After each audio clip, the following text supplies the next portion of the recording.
کہ اللہ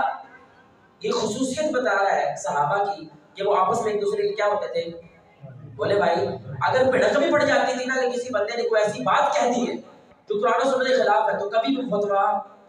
بولو بھائی کبھی فتوا وجہ یہ ہمارا فوجی ہے، اپنا فوجی گوانا، میرے نبی نے دانت توڑوا کے اس بندے کو حاصل کیا ہے، طائف کی وادی پتھر کھا کے اس کو حاصل کیا ہے، اپنی بیٹیوں کو طلاقیں کروا کے اس بندے کو حاصل کیا ہے، اتنا آسان نہیں ہونا چاہیے اس کو گوا دیں۔ پوری کوشش کریں گے کسی طرح سے یہ بندہ ہمارا رہے، لیکن ہم کیا کرتے ہیں کوشش کسی طریقے سے یہ بندہ کافر ثابت ہو جائے، کسی طریقے سے یہ بندہ مشرک ثابت ہو جائے، کسی طریقے سے یہ بندہ غیر کا ثابت ہو جائے، ہمارا نہ رہے۔ اسلاف کوشش کرتے تھے ہمارا رہے، ہم کوشش کرتے ہیں یہ ساڑھے جماعتوں نکل جائے، بس تھوڑے جہے رہ جائے،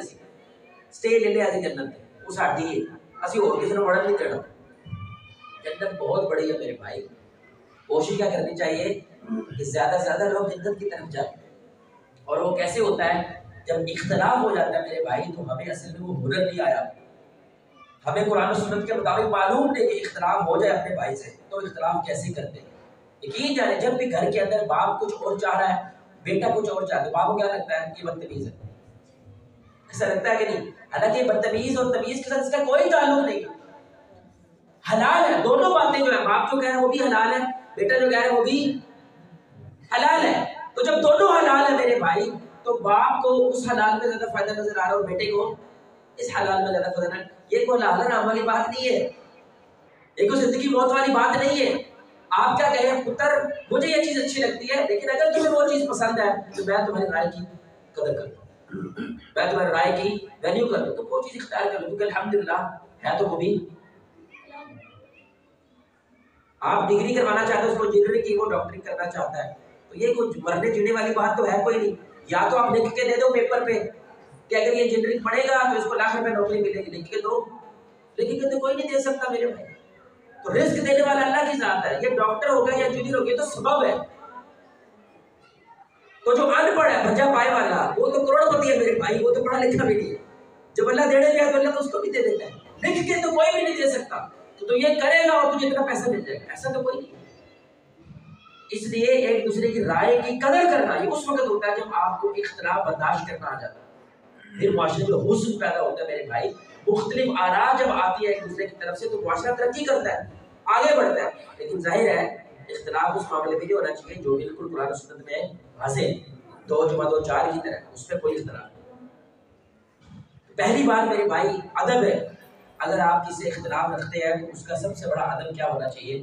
خدا خوف۔ ایک دفعہ بھائی سارے بولے کیا ہے؟ خدا خوف۔ بڑا کمال یہ واقعہ ہے امام مالک رحمہ اللہ، آج تو ہر کوئی فتویٰ لے دیتا ہے نا، ابھی محمد بھائی کے ساتھ ہم اوپر یہی باتیں کر رہے تھے، فیس بک کے اوپر ہر مہینے میں 2-3 محاذ کھلے ہوتے ہیں، دونوں طرف ایک ہی جماعت کے لوگ ہوتے ہیں لیکن وہ اس گروپ کو رگڑ رہا ہوتا ہے، وہ اس گروپ کو، اور صرف فتویٰ لگاتے ہیں، درمیان والی تو بات کرتے ہی نہیں نا، ہو سکتا ہے یہ تو کہتے ہی نہیں ہے، لیکن کنفرم ہے یہ بندہ ایسے ہی ہے، کوئی خدا خوفی نہیں آتی کہ اگر تو غلط ہوا اللہ کے سامنے اس بات کے حساب کیسے دے گا، کوئی خدا خوفی نہیں آتی کہ میری جماعت کا بندہ ہے، کوئی خدا خوفی نہیں آتی ہے ہمارا فوجی ہے۔ امام مالک رحمہ اللہ، دور دور سے لوگ، پہلے کیا ہوتا تھا بھائی، وہ ٹرینیں جہاز تو گڈیاں تو چلتی کوئی نہیں تھی، تو ایک ہی بندہ ہوتا تھا وہ پورے علاقے کے مسئلے اکٹھے کرتا تھا،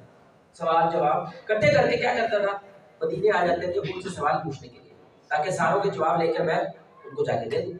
تو امام مالک رحمہ اللہ، اللہ ان کو رحمت نازل فرمائے، امام مدینہ تھے، ان کے بعد سوال کیا تو انہوں نے کہا جی لا ادری مجھے تو نہیں پتا،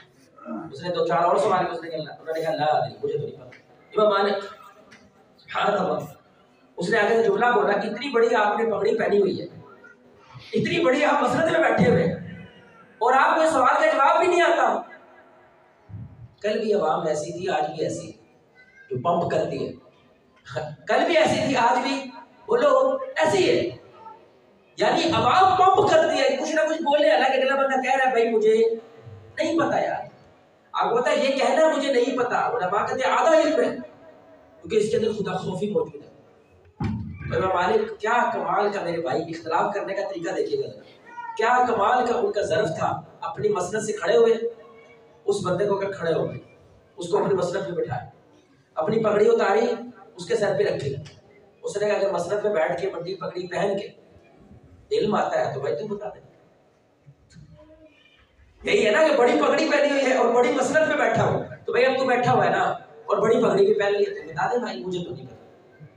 وہ شرمندہ ہو گیا. اس نے کہا پتر جو بات نہیں پتا یہ بھی اسلام ہے. اگلے بندے کو بتایا کہ بھائی مجھے